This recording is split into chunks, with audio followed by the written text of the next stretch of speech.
Be Mine premiere. It was an amazing night. How did you feel about being in the scenery, answering the questions that we were answering, but also connecting with everybody there and everybody in awe of your performance?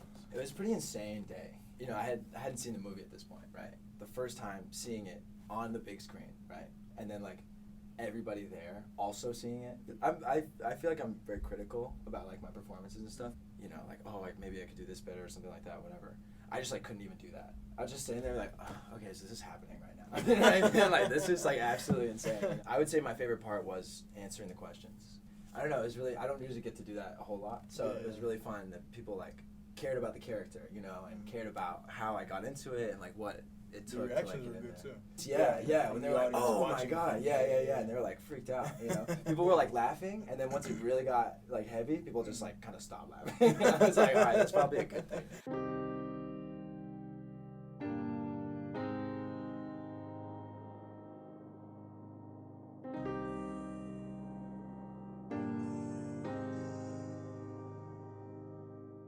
How did you get yourself into character? How did you kind of like zone in and say, I'm going to make sure this is the emotion, energy I'm going to give out when we're recording? I went to school and stuff, you know, for 4 years, University of Hartford.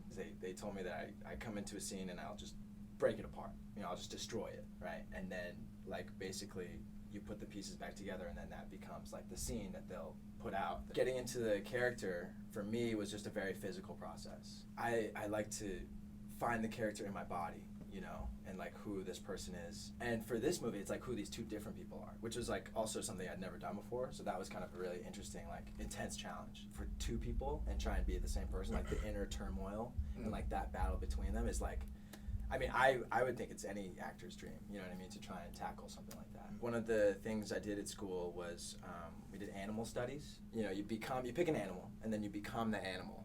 Then you kind of slowly take the animal away and bring the character in. And so there's, like, usually, like, a balance can help inform you, you know, as to, like, how you go about moving through space and stuff like that. You know, this guy was kind of animalistic, Eddie, so I did, like, a gorilla kind of thing. So I would, like, set up chairs in my house, and I would just, like, jump around, you know, like a gorilla, and, like, climb on stuff and, you know, just become this animal. And then once I got to that point, I would start to incorporate the lines and you know, it helped me find, like, my voice and stuff too. And, you know, at some point you're just like, all right, this feels messed up, which is probably a good thing, you know what I mean? And so then you're just like, okay, it's time to really hone in and focus and then just kind of get in, like, a zone kind of thing, you know. And so.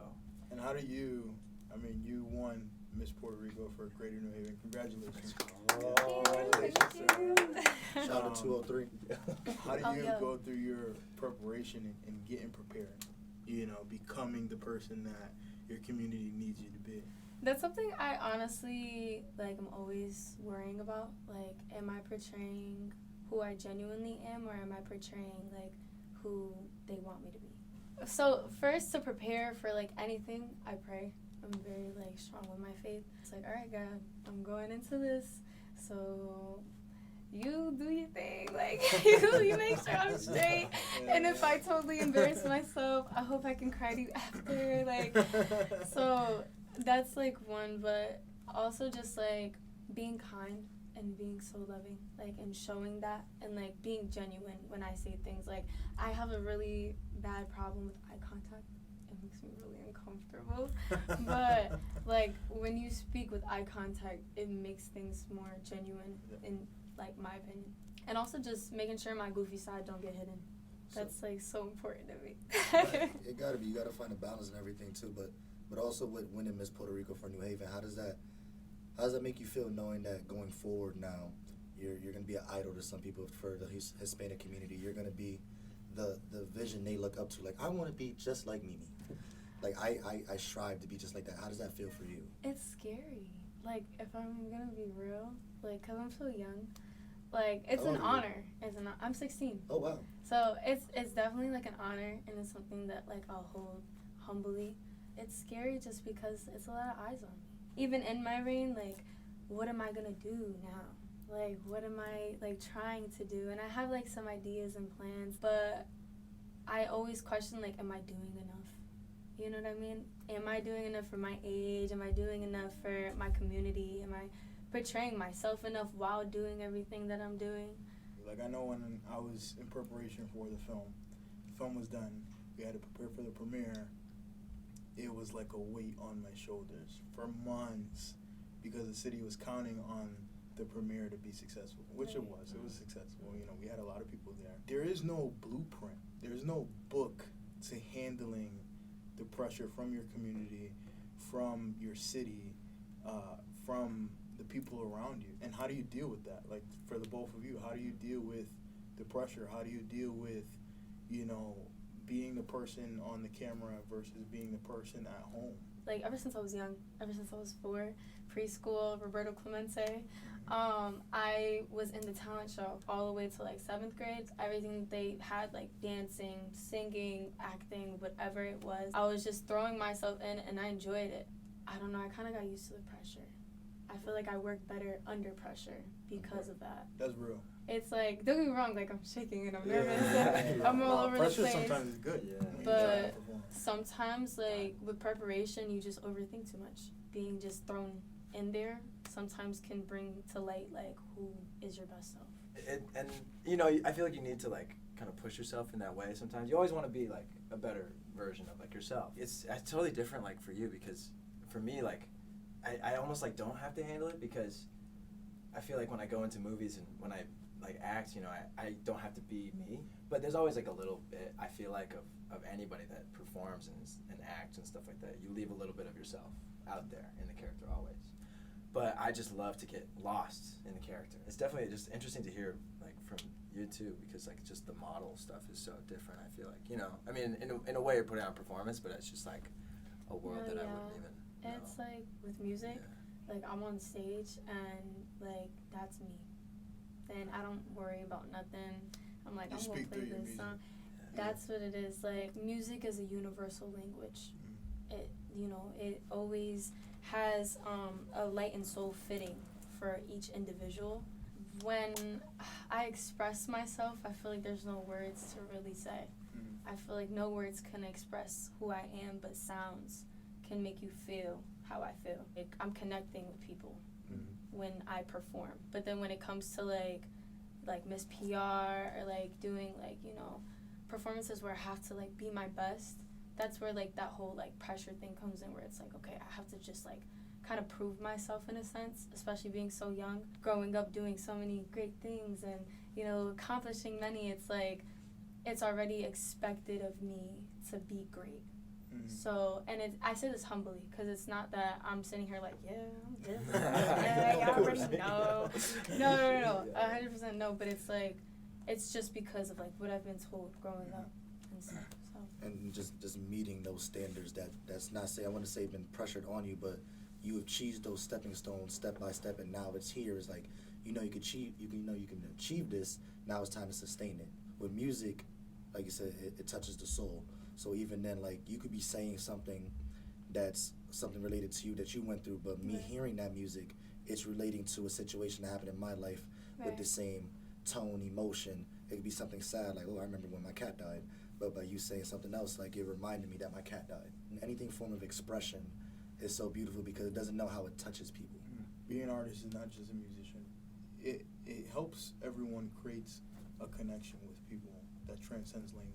You know, and that's why, like, a lot of people get invested and involved in it, whether they're drawing, whether they're creating music, whether they're doing paintings. And yet you get to see the person in their totality. Does the fear ever creep in of, do these people love me in my totality? Do these people love me for my inner richness? Or do they love me for the labels that I wear? Definitely does. I'm not gonna lie. It definitely does. I wish that my appearance off the bat could show people who I am deeply. Like, with acting, you know how you can change, like, character. Like, sometimes, I don't know, I try to make sure that when I put on my crown and sash, I'm still the same person. So it just, like, goes to the question of, like, okay, so what am I portraying? Am I portraying myself? Or am I portraying Miss PR? Or am I portraying, like, somebody who thinks they have it together but doesn't? Or am I portraying somebody who looks like a total mess? Like, I'm super self-conscious, and, like, I feel like a lot of, like, beauty queens and leaders don't talk about, like, the amount of self-conscious pressure you put on yourself as an individual. It's just a matter of learning how to deal with it. I personally want to be known for being good at what I do, you know, like, and I don't feel like that's necessarily like a label, I guess. I mean, I want to be, you know, like I mean, you're great at what you do. That's right. why you Well, get puntos all the time. Shout out. Yeah. Puntos para mí, yo. Shout out. That's side joke right there. But okay, so, but like, you know, I mean, I've always just wanted to be like a good person too. You know what I mean? Like being somebody that can be looked up to, you know, for anybody, and that's the person I want to be in the world. Acting is what I'm proud to do, and it's amazing too. I didn't know for so long. I didn't really have a direction like in my life for a while, and I didn't really know what I was doing. And then finding acting and like finding that language to express myself in was like really life changing for me. I always want to be proud of what I do, and I want people to know me for it. Oh my gosh, like I saw him in that thing, and that changed me as a person. Seeing him do that changed something inside me, because I've watched so many movies growing up, and you know, even now, like where I feel that way, and if I can give that gift to somebody else, I mean that's it for me. You know, like that is magical. I want to be a good person. I want to be known for my range as an actor, but not to get lost in those thoughts. What keeps you grounded? Honestly, like just being able to express myself in that way is a way of grounding, you know, because like, you know, you have like emotions as a person, right? And then getting to express them in a direct way, you know, like with a vision. And so that's kind of a release. One of the things I love about acting too is kind of getting lost. You know, it's fun to really step into these different people, you know, and these different ideas. And then I guess after too, you know, I eat a lot. I go out to eat probably more than I should. A bowl of Panda Express orange chicken with some chow mein. Really kind of, that's pretty grounding for me, you know what I mean? Like if I need to go, like, and I'm totally, yo, seriously, I'm totally serious, and like that is so real. Like, you know, there's not, when I was going to school here in Connecticut, you know, there's no Panda Express nearby, and so when I would go, because I'm from Maine, that's where my home base is where I live, right? So when I would go back to Maine, at the Maine Mall, there's the Panda Express. So you know, I would go back home and find a day when I didn't have to do anything. I was on like a school break. Yeah. You know, I'd go drive. I'd set some candles up in the car. You know what I mean? Like I'd get my Panda Express. No way. That's a fire hazard. I put on some of my favorite music. You know? I get the bubbles going in the car, and I just smell out. Hey man, people like to come over to hookah, so I wouldn't be surprised if you got candles. Thank you. I felt hurt. The whole grounded thing, like staying humble, is like such a big thing. I feel like for a lot of people, like once they start getting a little notoriety, once they get a little like pats on the back, it's easy for like, oh, my shit don't stink. Like I mean, I've came across people where they would say like, you know, oh, I can do this for you, I can do that for you, this, that, and the third. But listen, dog, you have awards and labels the same way I do. You and I are on the same level, same field. I mean, I had, you know, one person who would try and make their case to me on why they're the best pick for a film. And I'm like, don't even come with that type of energy, because when you start to do that, you show me your true colors, and you show me that you forget where you came from. Like I started to peep like after the whole Miss PR thing, like with myself, because again I'm always very self-conscious, so very self-observant. But I went to an event, and like at the end of the event, like I was seeing how I was acting, and I started to find myself kind of acting like, not snobby, but like, you know, when you see a female walk past you and you think that you the ish. That's kind of like what I was like portraying in a sense, and like I'm not a type of person to sit there and be like that. Don't get me wrong, confidence is great, but cockiness isn't. There is a very fine line between cocky and confidence, which a lot of people get it misconstrued, and like a lot of people come off very confident. It's like, what the fuck is this? But at the same time, it's just you are content with yourself and you know what you offer. Now, if someone portrays that differently, that's unfortunately not on you.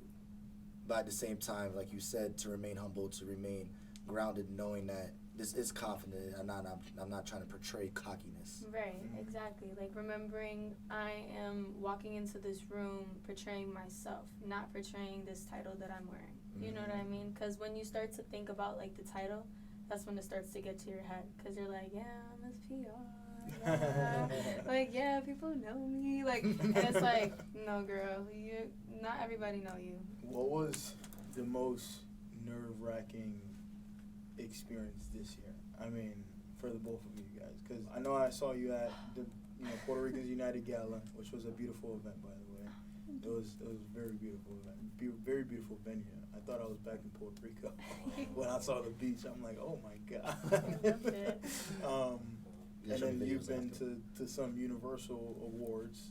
You were at the Latino Festival, one of the biggest events in Connecticut. What was the most nerve-wracking moments for the both of you guys? And how did you, tell yourself you got this? Keep yourself grounded in that moment? Because you had to be the person that everybody saw on social media.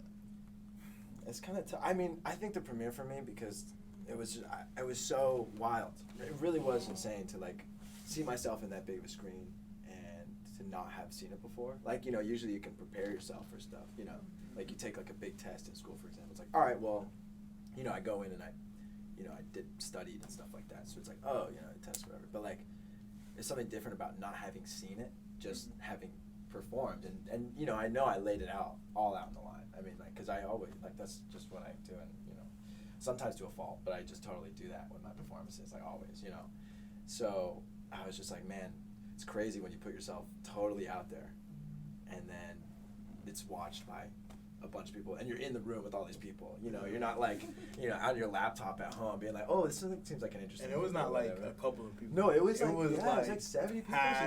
It was over 100 people, 150 people, I think it was, or Nick, 170, something like that. Yeah, well, Nick LeBron, yeah, he was there too, running for mayor. I'm dude, what?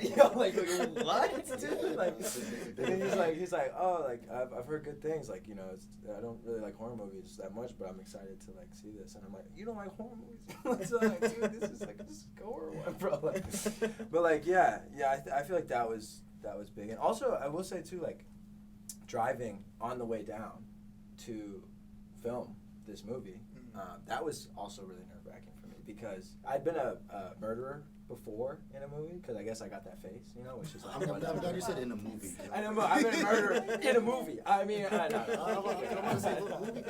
Yeah. No, I didn't do character study. No, I didn't do that.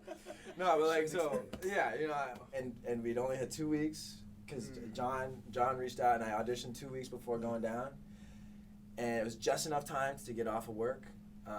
But I was and I was driving down, and I knew the lines and whatever and stuff like that. But I'm driving, I'm can I even do this? I don't even know, But I just felt compelled to do it. Did you think about all the stuff that would happen after doing the film? Because obviously everybody that was a part of the film didn't know the road that was ahead of us. Because a lot of things came from this film. Yeah. And you guys got to meet a lot of people. But I mean, were you expecting for those things to happen? To come to fruition? No, all of dude, those things? no. Because I'll tell you what, I didn't expect it either. Dude, it just happened. But it for a short film. Well, but you made it happen too. I mean, give yourself credit. Give this man credit. I don't. Okay, yeah. Shout out John. Okay, Yeah, shout out John. He made it. I mean, you don't get these for no reason, right? But no, I had no idea. I mean, I've never done nothing has come like that. You know what I mean? For me, I guess. I've been in other movies where there've been small kind of premieres that I haven't even been able to make it to. There was one I was trying to make it to, and I fell asleep on the road and crashed my car actually. So oh my god. Yeah, it was crazy. I had just left class. I was at UHart and at art school, and I had just left class. I was gonna go drive down for this premiere, wake up the next morning, and drive back and be back for class 10, 11 in the morning. So I just stretched myself way too thin, between classes, and I just fell asleep on the road. I got tired, and I just. You was on the highway, or were you I was on the highway. I was going 40. Oh my god. Yeah, and I woke up and boom, just railed the sky, totaled my car. Well, I mean, so. but besides the car, thankful that you're still sitting down here. Yeah, it's cool. Yeah, I'm I hit my knee a little bit. And honestly, I was driving a Prius. Priuses are safe, man. Okay. Priuses, they don't mess around. All right. But you totaled a Prius? Oh, I totaled 2 Priuses. Two? Yeah. Were you in power mode? I was in power mode. I was in power mode the second time, though. The second time I was full power mode, actually. Like, it was, yeah. So I'm a good driver, okay? I'm The better only now. reason I'm I know better. about power mode is because we're driving a set. I'm with him in the car. Yeah. And he's like, John, don't even worry. We're about to get there real quick. I'm going to put this car in power mode. And he's like this in the highway. Because there's a button where if you put it in power mode, instead of being like No, it's a real eco vehicle, yeah, you go Yes. from like, instead of the gradual speed up to 80, it's like, oh, you can go kind of quick, you know? So put that It's shit in like power zero mode. to It's like, 100? it's like 0 to 60 in like 10 seconds probably, which is pretty nuts. On eco, it's like 15, so like power mode really brings you at there. Oh man, so you about to get transformer. Yeah, dude, literally, I'm like, you know, like, No. and John's just chilling in the car, whatever. Yeah. But He's like, I'm sorry, I'm going real fast. I'm like, I've seen Yeah. faster. I've seen faster. Don't say that, dude. Oh, How about you, God. Miriam? The biggest like thing this year, like most stressful, was the pageant for sure. It was a really long day, a lot of preparation. Like this was like 2.5 months of preparing, and like me also doing extra work outside of it. So it was like, okay, I did all of this work. Let's see if it pays off, kind of thing. Like, and it's kind of funny. The best advice, well, one of the best pieces of advice I've ever gotten is actually like the opposite of the advice that you would normally give, and it's do before you think. But it's only for certain situations, Yeah. definitely. Yeah. I'm glad you specified. But when it comes to like, for example, like the moment that fear sets in, that's the moment you jump. Right? It's like, okay, don't think, just do it. Just do it. You only live once. I just threw myself, and I was like, well, let's see what happens. Enjoy the foolishness of going into something with uncertainty. Right. Meaning you don't know what's going to happen when you go into this. Right? Enjoying that foolishness, because the future, right, your near future lies in uncertainty all the time. You don't know what's going to happen next, right? But us as humans, we have to give ourselves the permission to live life immediately. Right. Meaning that you want to treasure every experience that you can have and create your own opportunities, because opportunities will come, yes, but you also have to try and create your own opportunities and become this beacon, become this role model, become someone great in your community, great to your people, because everybody wants a touch of greatness, right? But at the end of the day, when we're writing our book in this universal library, we have to figure out what those chapters are going to be. You got her so like lost in I'm it. sorry. No, I'm sorry. you really, when you said universal library, I was like, yo. Yeah, because it's a universal library. Like, Right now, before you go to sleep for a lifetime, That's right? crazy. Before you die, you have to really figure out, what do you want to do? Who do you want to be, right? Because a lot of people, especially people with money, for some reason they think they can buy their immortality and just be remembered forever. But no, it doesn't work that way. You have to earn who you're going to be. You have to earn your immortality. And one of the things that I always told myself when I graduated, high school, when I was in college, when I was doing, film and different entertainment projects, was like, who am I going to be in the next 10 years? You're 16 now, who you're going to be at 26? That's like the thing that you have to ask yourself every morning, because who you're going to be at 26, 25, yo. who you're going to be at 26, you accomplished way more than what you're accomplishing now. Right. And then the same just keeps going and going and going, and the same thing, you're 25, you're going to be at 35. You have to chase that person, because we can't really focus on, chasing anybody else, So what kind of book, you're going to have? The moment that you let doubt come into your life, like doubt takes in place of the opportunity automatically. Like, so that's why I'm kind of just like, no, you're not thinking that right now. Like, we gonna stay positive. You said jump before fear comes into your thought. Right. You know what I mean? And then that right there is kind of like, I like that when you said do before you think, because certain situations, once you start to overthink it, you would think yourself out of the situation. Now you don't believe if you're worth it. Where your body feels it, but now your mind is counteracting what you naturally feel. Right. But even then too, like that that's the beauty of it. And even going to what you were saying, the universal chapters, stuff like that, 10 years into the future. Gavin, me and you were literally just having this conversation before we click record. You know what I mean? We were sitting down eating food, just talking about that. Me and you were both 25 years old. Not saying I would never start the shoulda, coulda, woulda conversation, but just knowing what I know now, imagining taking this thought process a few years back, what could have been. Right. And the second that, but at the same time to stay in the present, to take life punches and then go with it, to go with what's next, to know that, okay, I'm 25 now. When I turn 35, I'm gonna make this happen. I'm 16, but when I'm 26, I'm gonna make sure 1, 2, 3 happens. You know what I mean? Like just those being conscious of those type of things keeps us grounded, as like kind of like the moral where I'm going with, but also two, gets us to new heights, gives us those new objectives that we want to achieve. Yeah.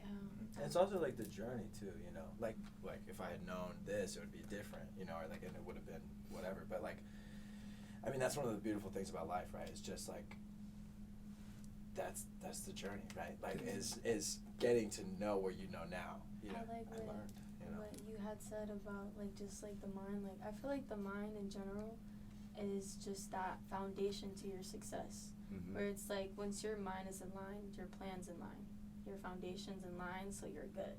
You can be alive and you can have your conscious and whatever, and like your body could, let's say like you're paralyzed, your whole body can be paralyzed, and you still have your mind and you're still living. And it's like, all right, physically I'm not living, but if you sit there and you have that mentality that you living, you're living. Mm-hmm. You know what I mean? And it's like to look at it in that like example of how deep the mental mindset is, because it's like, all right, no matter what it is, no matter the outcome of my situation, like my mind's gonna have my back, because my mind is gonna set me up for success. You know? Ooh, The I'm mind a is a grass powerful side. thing. And the mind is a powerful thing. It You is. can manifest and create anything you set your mind to.